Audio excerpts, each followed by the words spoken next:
グロービス試験録。では皆さん、こんにちは。グロービス USA の加藤と申します。マーケットフロンティア第4弾ということで、アメリカマーケットで勝つということですね。日立研究アメリカ石井会長にですね、お越しをいただいております。はい。で、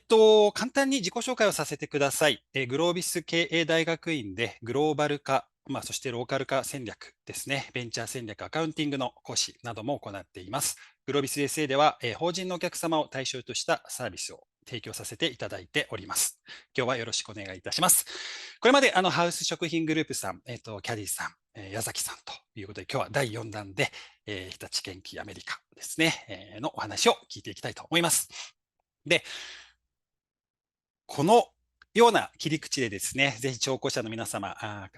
石井さんの話を聞いてみてください。石井さんにこの後プレゼンテーションをした後で、私の方からいろんなクエスチョン、ディスカッションをしていきます。すでにですね、本当に多くの事前の質問をいただいておりまして、それをもうなるべくカバーできるようにしたいというふうに思っています。そもそも環境変化をどう捉えているのか、価値パターンですね、キーサクセスファクターどう捉えているのか。で、戦略だけではなくて、組織人材、ここをローカライズどうしていくんだろうか。で、理念、ね、日立研機さんではスピリッツと言ってますけれども、その浸透、そしてガバナンスですよね。で、最後に、石井さんに志なんていうことも聞いていきたいなというふうに思っております。はい、では、ここから石井さんにプレゼンテーションをお願いしたいと思います。では、石井様、よろしくお願いいたします。今日はありがとうございます。本日は日経アメリカオンラインセミナーで、弊社の米州事業に関してですね、紹介させていただく機会をいただきまして、誠にありがとうございます。お忙しい中、お時間をいただきますので、多少なりとも参考にしていただけるような中身があれば良いがと思っております。本日はこの画面に出しておりますようなタイトルでお話をさせていただこうと思います。日立建機では現在第二の創業というスローガンの下で、米州事業の再構築を進めております。第二の創業と言いますと、いささか大冗談に構えたタイトルに思われると思いますけれども、近年、当社におきました大きな2つの変化が、この言葉を生み出したわけでございます。今日はそのあたりの事情にも少し触れさせていただくつもりでおります。それではどうぞよろしくお願いいたします。次のページをお願いいたします。ですね、まず、私の方から簡単に自己紹介をさせていただきます。私はですね、1982年に日立建機に入社をいたしまして、それ以後、一貫して海外営業畑を歩んでまいりました。地域としては、旧ソ連東欧地域の担当が長くて、現在は米国に駐在しておりますけれども、入社後、4回の海外駐在がありました中で、3度はですね、ロシアのモスクワに駐在して、おりまして、合計20年、モスクワに勤務して、まいりました。2017年に東京に戻りましてからは、マイニング事業本部長を拝命して、21年の10月に日立建機アメリカの会長の指名を受けまして、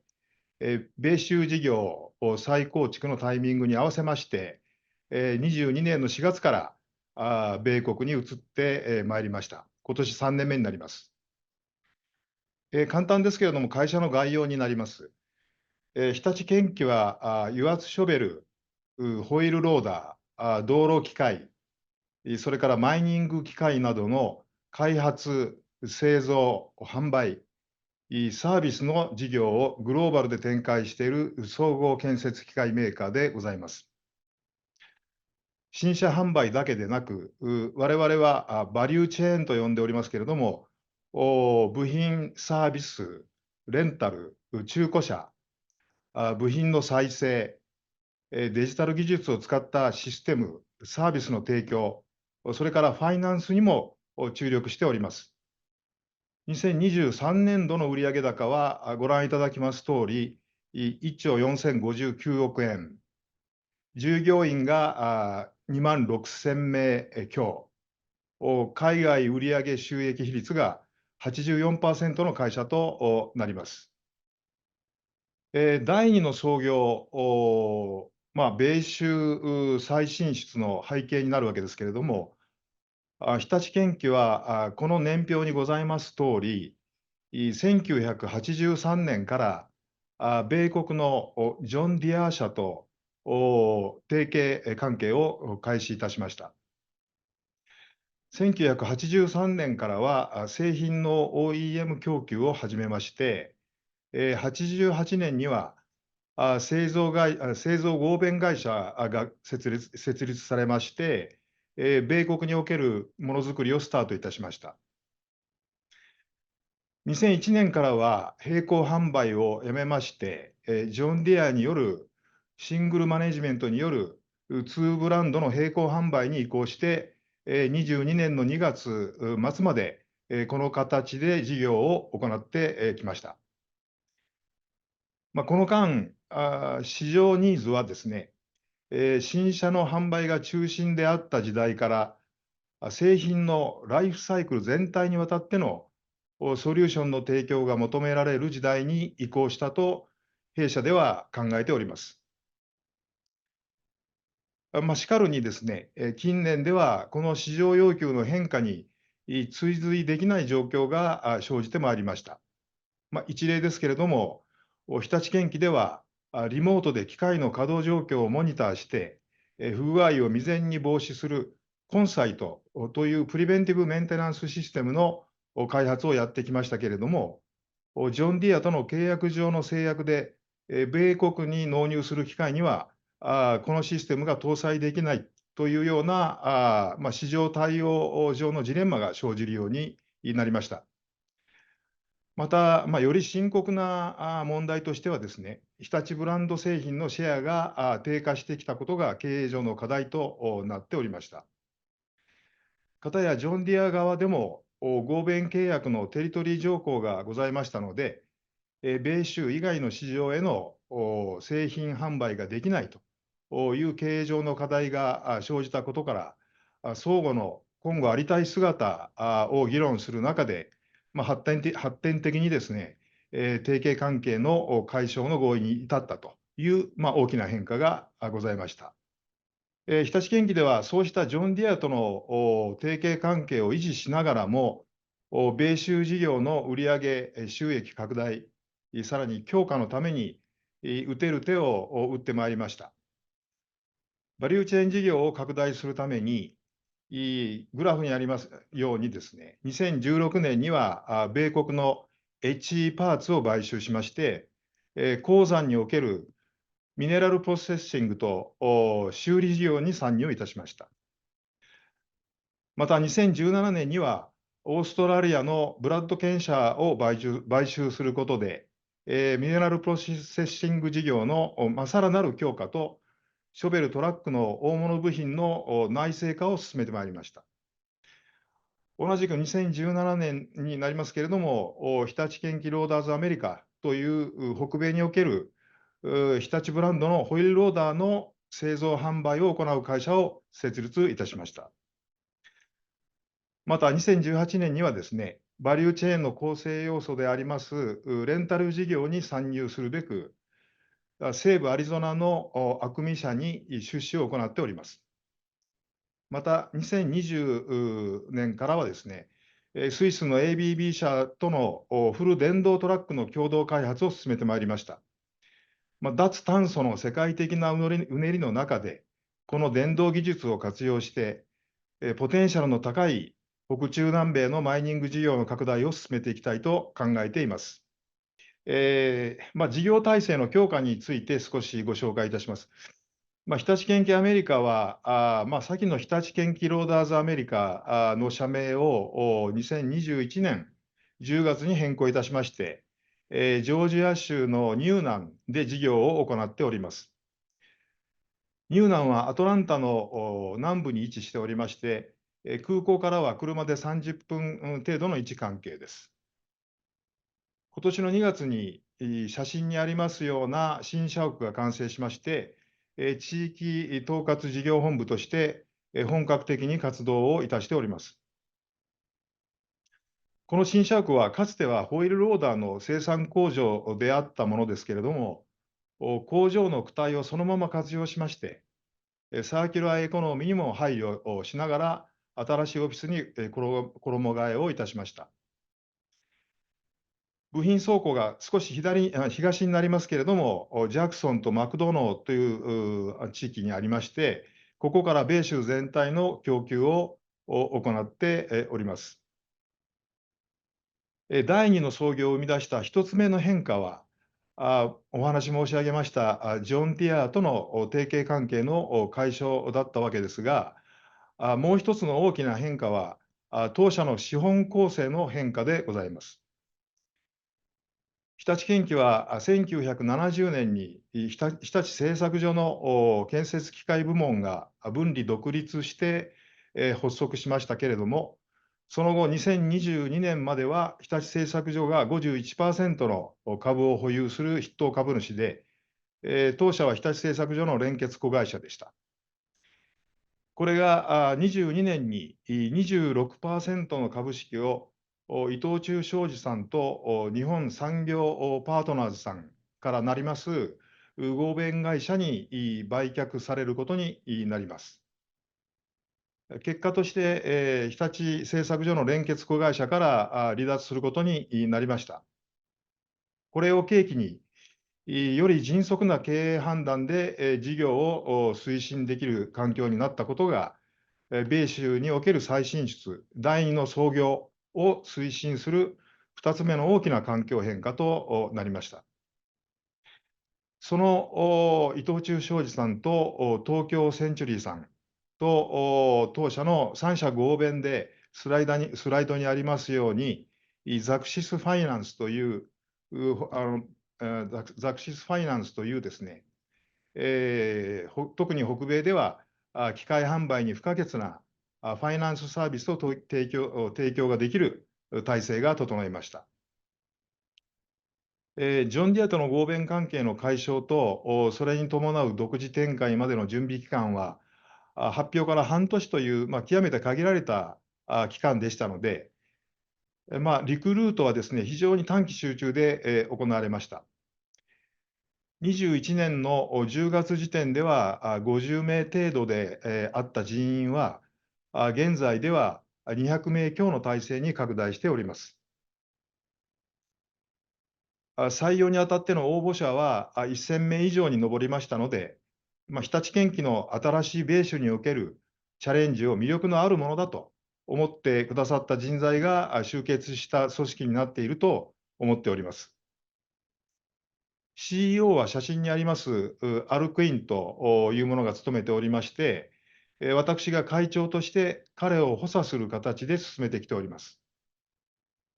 在籍数ヶ月から1、2年の従業員が大半でありますので、成熟度はまだまだですけれども、士気は高い組織であるというふうに自負しております。日立建機アメリカの最優先経営課題は、販売網の確保と構築になります。現時点では、北米で24社、中南米で8社、計32社の代理店がございます。北米での市場カバー率は現在80%まで来ているというふうに認識しておりまして、今後もですね、この代理店リクルート活動を進めていって、早急に100%の市場カバー率を実現させたいと考えております。こちらのスライドは、弊社の中期経営計画での米州事業拡大のイメージの図になります。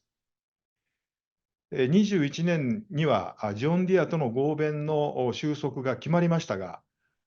関係解消の後も、ジョン・ディアに対して製品及び製造用のコンポーネントの供給を継続しております。このポーションを含めて、売上収益が年間約3000億円を実現しております。これを将来的には各種独自事業の強化をもって2025年には自前で3000億円以上を生み出す事業体に成長をさせていくことが、大きな目標になっております。そのためにスライドの右にございますようなさまざまな施策を実行して、課題を達成していきたいと考えております。こちらが、ほぼ最後のスライドになるんですけれども、当社の米州事業の再構築は、ジョン・ディアとの関係終了のアナウンスから約半年の極めて短い準備期間で実行されたと申し上げました。従業員の士気は高いと思っていますが、まだまだ若い会社ですので、今後は組織としての熟成と、日米の文化の調和、融合が不可欠だと思っております。写真にありますような異文化理解のためのトレーニングを従業員の各階層に向けて反復的に行ってきております。根回しとは何かとかですね、現地人には目から鱗の情報もあるようで、地道に日米の溝を埋める作業は今後も続けていきたいと考えております。以上でですね、私からの事業紹介の事業紹介は終了させていただきたいと思います。ありがとうございました。はい、石井さん、素晴らしい、プレゼンテーションありがとうございました。2つの大きな、外の変化とですね、資本の中の変化というところから、もう大きな成長を遂げているという様子がですね、伝わってまいりました。はい、では後半の、Q&A に入っていきたいと思います。石井さん、よろしくお願いいたします。はい。私の方から改めて Q&A に向けての枠組みですね。こちらを少し提示をしたいと思います。で、クエスチョン、2名の方から追加で今いただいておりますけれども、カバーね、できるようにしたいと思います。で、ぜひ、聴講いただいている多くの皆様ですね、これから事例のお話をしていただきますけれども、背景にはセオリーとかフレームワーク、ね、共通で自社に活用できる考え方っていうのはやっぱりありますね。で、石井さんもおっしゃっていただいてました。ぜひ、自社で活用できるヒントを持ち帰っていただきたいなというふうに思います。大きなディスカッションの流れです。先ほど石井さんからもお話ありました。やはり環境変化の要請で自社の戦略を考えていく重要なことです。で、それを踏まえて、キーサクセスファクターですね。勝ちパターンですとか、差別化みたいなお話ですよね。で、それをどうやって人組織で実現をしていくのか。ローカルの方とね、日本の方との役割の違いってどう考えてますかですとか。で、それを束ねていくような理念。ね、これを浸透させていくやり方とか、一方でガバナンスですよね。このあたりを中心に意見交換をしていきたいというふうに思っています。改めてね、日立研究アメリカさん、石井さん会長で、アメリカ社はCEO、アル・クイーンさんというね、ローカルの方が務めていますので、そんな観点も深掘っていきたいと思います。で、早速ね、ディスカッションに入っていきたいと思います。まず環境分析というところで、大きなマクロ環境のお話ですというところですけれども、あとプラスで、隔たりと書いてますが、それこそ日本と、ロシアですね、中東あたりとアメリカとで市場環境もこれ大きく違うんじゃないかなというふうに思っています。よって、石井さんへのご質問としまして、まずやっぱこの背景に、第2の創業の背景にあった大きなペスト、マクロ環境の違いみたいなところと、あとですね、アメリカ市場特有なポイント、初めて見て驚いたことですとか、ね、事前の聴講者の方からの質問では、例えばコピー製品とかあったりするんですかなんていう話もありましたけれども、このあたりの大きなマクロ環境と、あとそれぞれの国ですね、の違い、特にアメリカの特徴みたいなところを、まずお伺いしてもよろしいでしょうか。はい、石井さんお願いします。はい。ちょっとうまく、すべてのポイントについてお話しできるかどうか、わかりませんけども、ちょっと頑張ってみます。はい。まずですね、私自身は、ロシアでの、経験が長いということを申し上げましてですね、加藤さんからも、じゃあロシアと比べてアメリカとの違いはみたいな、そういうご質問があったんですけれども、つらつら考えて、みるわけですけれども、国が違ってもですね、私どものその建設機械業界のお客様が、求めておられる、ものっていうのはですね、やはりその機械の信頼性、生産性、安全性ですか。という点では、国に関わらず、共通だなというのが、まずその基本的な私の認識です。で、国によっての違いっていうのは、細かく見れば、いろいろあると思うんですけれども、例えば、私はモスクワに駐在した第1回目はソ連時代だったんですけども、ソビエト連邦の頃の、買い付けのシステムっていうのは非常に、その西側とはですね、異なって、おりましたので、市場の違いっていうのは非常にその大きなものがありましたけれども、ソ連邦が崩壊してからロシアに移行して、以降はですね、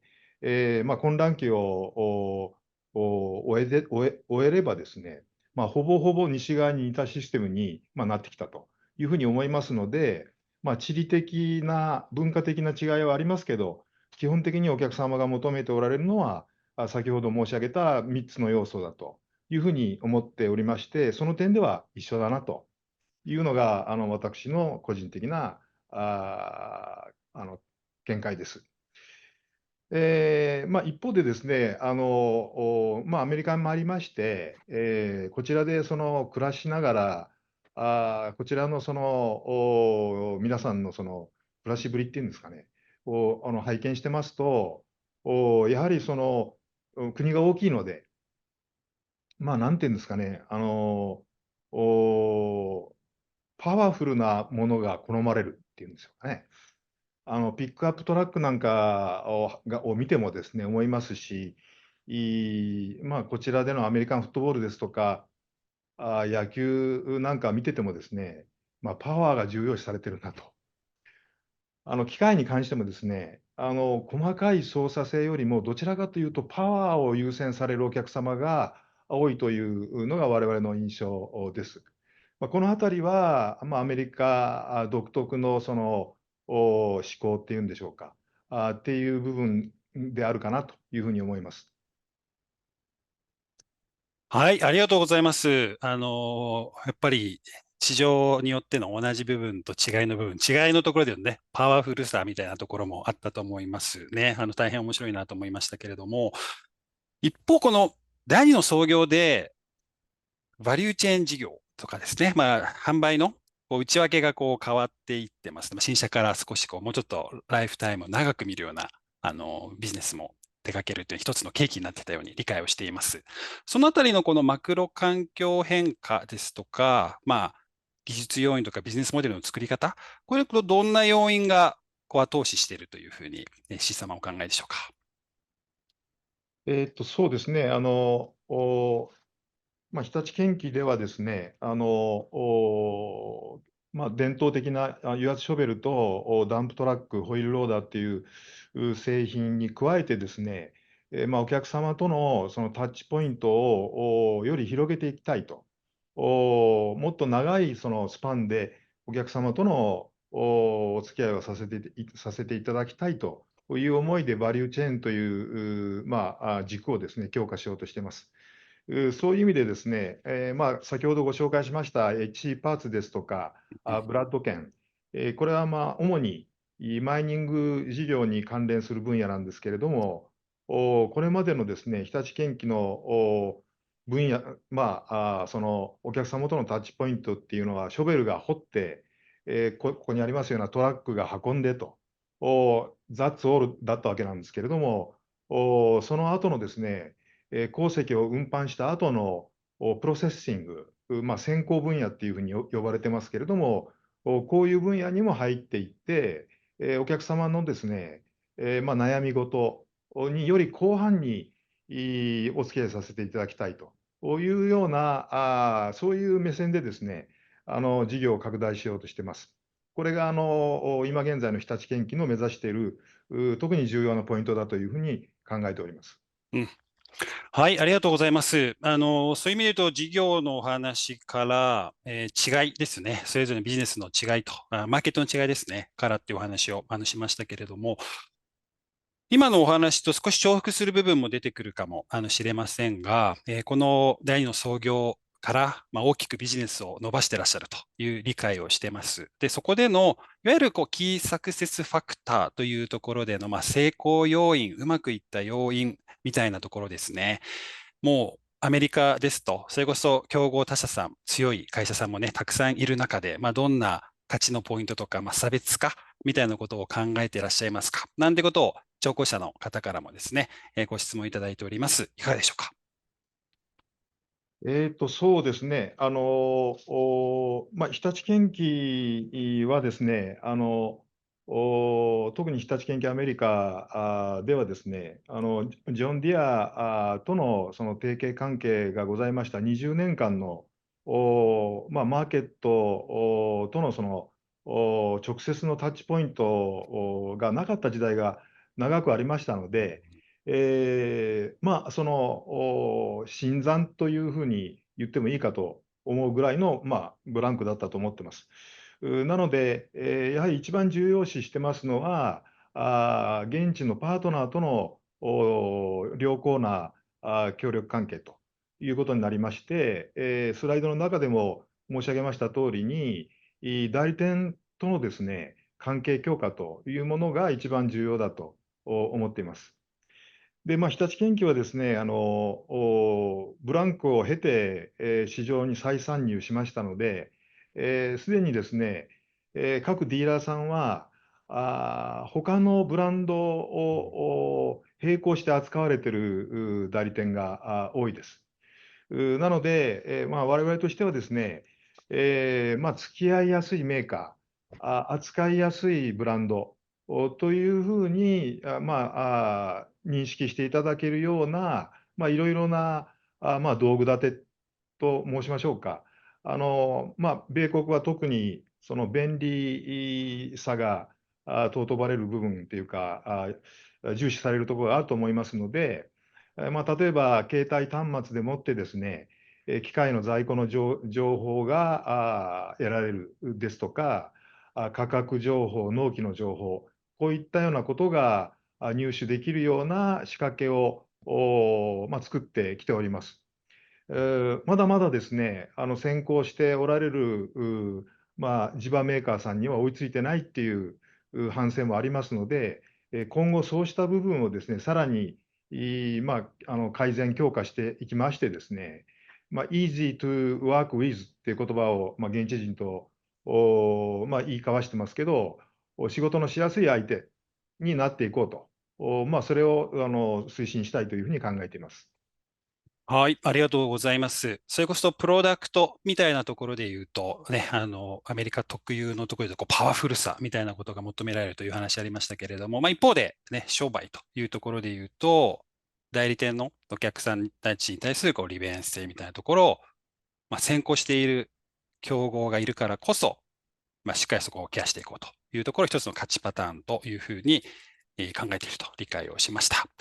ありがとうございます。少し、じゃあそれを実現していく上での、やっぱり組織のお話ですね、多くの聴講者の方からもご質問いただいてますけれども、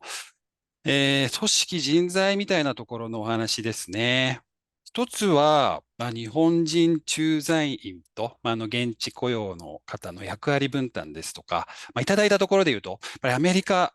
ね、雇用の費用も高いというところでのROI、どう考えていらっしゃいますかみたいなところが、お話がありましたので、ちょっとそこをお話をいただいてもよろしいでしょうかね。役割分担とか ROI、今、立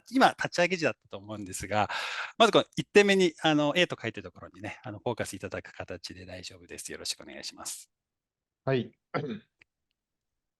ROI という、観点で、見ますとですね、今現在、日立建機アメリカでは、日本人の駐在員が30名程度おります。で、これは世界中の日立建機の海外拠点と比べましても、かなり多い数字になってます。立ち上げたばかりだということでですね、課題がまだまだ多いということで、各部門の、エース級をですね、こちらに投入してですね、急ピッチに事業構造を強化していっているという途上にあります。で、その場合のですね、コスト面っていうことについてなんですけれども、こちらに来ましてから見てますとですね、やはり私が前おりましたロシアなんかに比べますとですね、現地スタッフの現地スタッフの給与その他、条件もですね、高いですね。ですので、日本人駐在員が、1人出てくるとですね、現地駐在員が、10人ぐらい雇えるぐらいのこのコスト差があるというような、他国でのようなうん。大きな差はないという認識ですので、むしろですね、今のような立ち上げ期には、日本人をしかるべき部署に、集中的に投入するというのが、効果的だというふうに思ってます。一方でですね、日立建機では、組織健康度という、ことを重視して、おりましてですね、定期的にそのアンケートを取りまして、従業員のメンタルも含めたその健康度を測るようにしてます。私どもの日立建機アメリカを見ますとですね、日本人駐在員の健康度が低いというようなちょっと悩ましい点があってですね、これはまずですね、その日本とアメリカとのそのブリッジをずっとかける努力をみんながしていると。で、時差も13時間、14時間っていう、大きな時差があってですね、ややもすると、24時間ずっと働いてるというような形になる瞬間もあってですね、かなりその、日本人駐在員には苦労をかけているというふうな思いがございます。なので、その辺はですね、できるだけ早くバランスが取れるように、会長の立場としては、目配りをしていきたいというようなことを考えています。はい、ありがとうございます。他社さんでもですね、やっぱりこう、コスト差があまりないからこそ、日本人のね、駐在員の方を、主要なところにこう投入していくということは、やっていらっしゃるね、会社もあると思いますし、直行されている方々も非常に参考になるんじゃないかなと思います。二つ目のところですかね。今回そういう意味で言うと、石井さん会長、アルさん CEO というところで、なんかこう、ここが戦略策定プロセスっていうお話を書いてますが、そこに関わらずで結構ですので、こう、トップ同士の役割分担、補佐という言葉を冒頭でおっしゃっていただいてたと思うんですが、どういうこう、マインド感で、お話、こう、経営に携わっていらっしゃるのか、役割をこう果たしていらっしゃるのかというあたりを教えていただいてよろしいでしょうか。はい。私はですね、2022年の春にこちらに赴任して、まいりましたけれども、その時点ではですね、マイニングビジネスの長を兼務したままでこちらに参りました。従いまして、こちらの日立建機アメリカの会長ではあるわけですけれども、同時に世界中のマイニングビジネスを干渉しておりました関係で、あの、100%ですね、日立建機アメリカのビジネスに24時間集中するということは難しかった面がありました。従いましてですね、私が参ります前から、もうこの事業を引っ張っておりましたアルクイン、CEO がですね、引き続き、基本的にすべてを主導して、引っ張っていくと。で、はそれをこう、彼の苦手な部分、うん。どこが苦手かっていうと、例えばマイニングは私がどちらかというと、ずっとやってまいりましたこともあって、例えばマイニング分野でありますとか、それから、日本でのその、工場との、その工場側、製造側とのですね、まあ、その、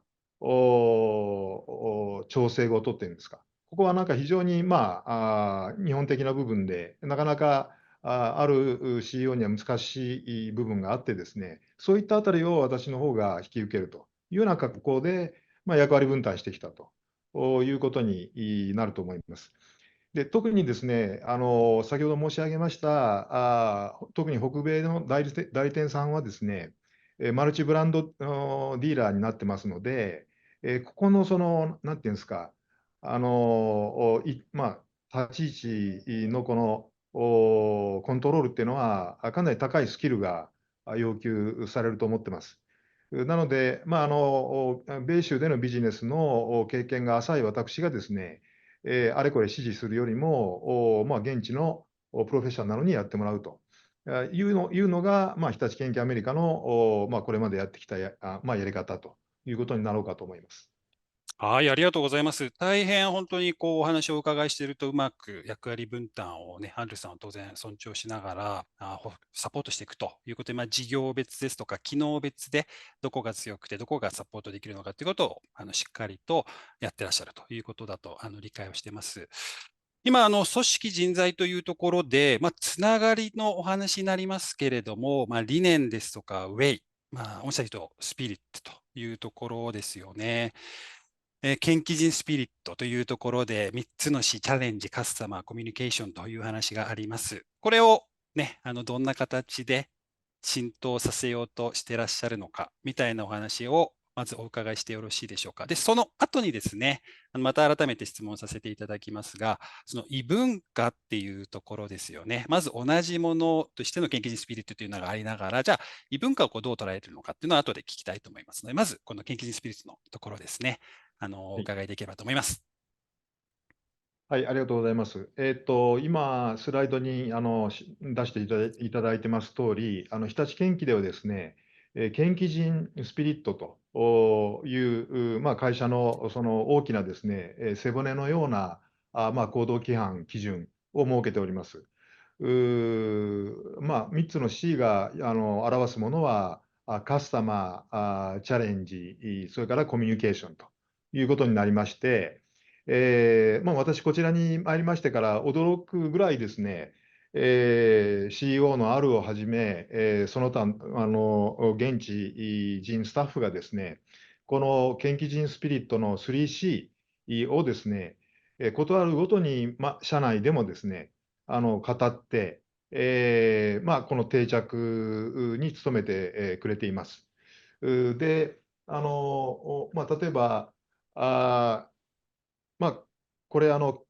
研究人スピリットブックレットっていうんですけど、まあ、こういうハンディな、研究人スピリットとは何なんだという、まあ、持ち歩きやすいそのブックレットを作ってですね、これを全員に配布してましてですね、これを事あるごとに、まあ、眺めてもらったり、語り合ったりしながらですね、同じ、まあ、行動規範、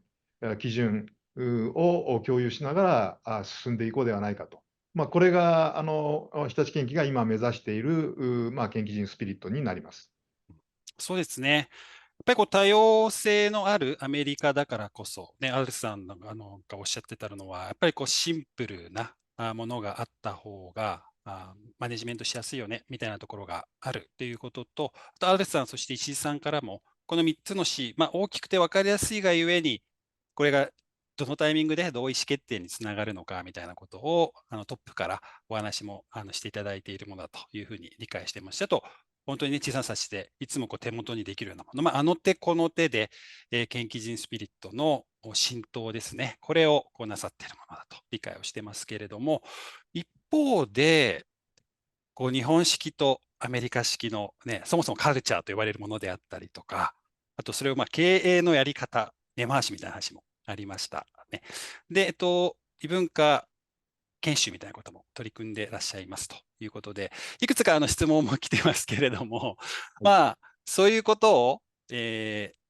一緒にしていく必要って本当にあるのかですとか、まず理解するっていうことが大事なのかなっていうこともね、あると思うんですが、そのあたりの違いをどう捉えて、一緒にしようとしているのか、互いに理解をしようとするところを目指しているのか、どういう方向感での異文化コミュニケーションというのを推進しようとしていらっしゃるのかというあたりをお伺いしてもよろしいでしょうか。はい。なかなか難しいご質問だと思うんですけど、あの、私はですね、個人的な、経験ではですね、日立建機に入りましてから、通算年数の半分以上が海外での勤務になりますので、海外の、パートナー、仲間とどうやって仕事をしていくのかっていうのは、常々考えていくことなんですけれども、私が感じる、なんていうんですか、ありたい組織の姿っていうのは、やはり現地のスタッフがですね、現地のお客様と、現地のお客様に、要求される、内容をですね、現地のパートナーと一緒になって、提供していくという形が一番あるべき形だと、常々思ってます。従いまして、日本の会社としてのそのガイドラインですとか、目標ですとか、そういったものはもちろんインプットしていくわけですけど、やはり強いられてやるというのではですね、なかなか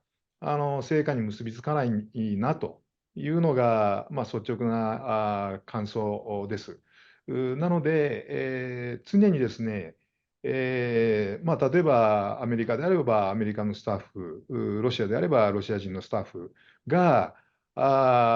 率先してですね、動いてもらえるような目標のセット、それのアシストっていうのが、究極的に重要なんではないかなと。個人的な意見になるかと思いますけども、私自身はそのように思っておりまして、そういう観点でですね、今おります日立研究アメリカでも、できるだけ、現地人スタッフが主導で動いてくれるような形っていうものを目指してやってきてます。うん、そうですね。そんな中で、まさしく各階層で、異文化の、理解をお互いしようという研修セッションも入れてらっしゃると思いますが、やっぱりそこでの目的感も全てでね、やっていこうというのは、どういう背景にある問題意識でしょうか。今、日立建機アメリカではですね、それまで北米だけを見ていた会社が、中南米、北中南米すべてをですね、管轄するっていう形になって、おりましてですね、人種的にもですね、かなり幅広い人種、出身国で言えばですね、がいます。カナダですとか、ブラジル、プエルトリコ、ドミニカ等々ですね、かなりいろいろな人たちが集まってくれて、いますので、こういう人たちが、先ほど申し上げましたような研究人スピリットを一つの要、扇の要のような形に思ってもらって、異文化講習のようなものを通じて、日本のやり方ってそういう意味だったのかというようなことを学びながらですね、お互いの理解をして、一つのチームとしていくという形には、会長の立場としては、一番力点を置いて、やってます。ありがとうございます。まさしく知りたくないっていうね、お話があったと思いますけれども、やっぱりそれぞれのカルチャーとかやり方にね、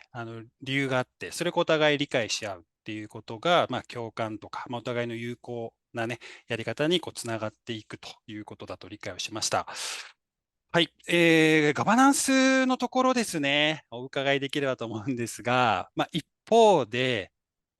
CEO の方、ね、一緒にやっていく中でも、とはいえ、その業績、我々経営をやっている立場で言うと、業績をしっかり見て、必要に応じて、バックアップを検討するみたいな、目標設定、評価、じゃあどうするんだっていうところでの、ガバナンスっていうのは非常に重要になり、かつ他社、日本の会社さんも悩んでいらっしゃる部分あるんじゃないかと思いますけれども、小石井さんですね、本社の執行役専務、そしてアメリカの会長という、両方ね、兼務なさっているようなところの役割とか、ガバナンスをどう見ていらっしゃるのかというあたりをお伺いしてよろしいでしょうか。はい。ですね、このガバナンスを聞かせるっていうのは、言うはやすし、行うは形と言いましょうか。できているつもりでもできてなかったりとか、いろいろあるわけですけども、日立建機ではですね、海外での、事業拠点、を干渉する役員はですね、私も役員の一人ではありますけれども、私以外の役員が東京の本社におりましてですね、米州事業を干渉する役員として、機能しています。従いまして、この役員はですね、同時に、日立建機アメリカのボードメンバーにもなってまして、毎月のその定例会議でですね、事業状況を確認したり、CEO のあるクイーンと直接の対話をしたりというようなことをですね、かなり高い頻度で、やるようにしてます。従いましてですね、あそこそこ、そういった、設定を使ってですね、日本とアメリカとの間のガバナンスを保つっていうのは、あるレベルまではできてるではないかなと思っていますし、東京から見てですね、それはちょっとおかしいだろうという時には、直言もしてもらえば、っていうような形は取ることができていると、いうようなことを思ってます。ちょっとご質問に対する回答になったかどうか分かりませんが、以上。いえいえ、複数のやはりですね、経営の方々で、なるべく頻度高く対話とかを行いながら、透明性ですよね、これをしっかりと持ちながら、お互いに意見交換できるような形で、設計をしているということだと理解をしました。もういよいよですね、時間にもなってきておりまして、本当に今日大変ですね、参考になるお話をありがとうございますということで、グロービスですね、志教育ということをやっておりますので、最後に石井さんからですね、志どういうところを目指しているのかですとか、今日聞いてらっしゃる皆さんへのメッセージなどあればいただければと思います。はい、承知しました。私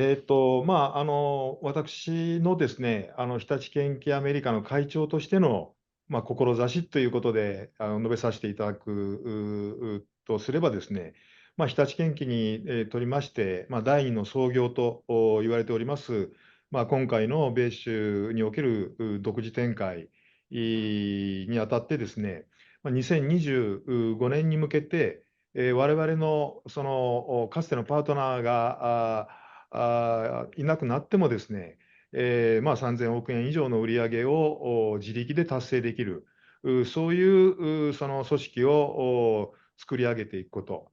これが私の日立建機アメリカの会長としての志というふうに申し上げたいと思います。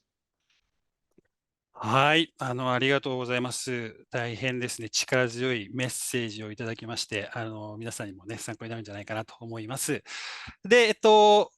ちらでですね、石井さんとのディスカッション終了できればと思いまして、本当に個別の結構深いお話もしていただきました。で、その背景にあるですね、環境変化ですとか、KSF、そして人組織、理念、ガバナンス、このあたりの要素で参考になるポイントですね、ぜひ皆さんの経営にも取り入れていただきたいというふうに思っています。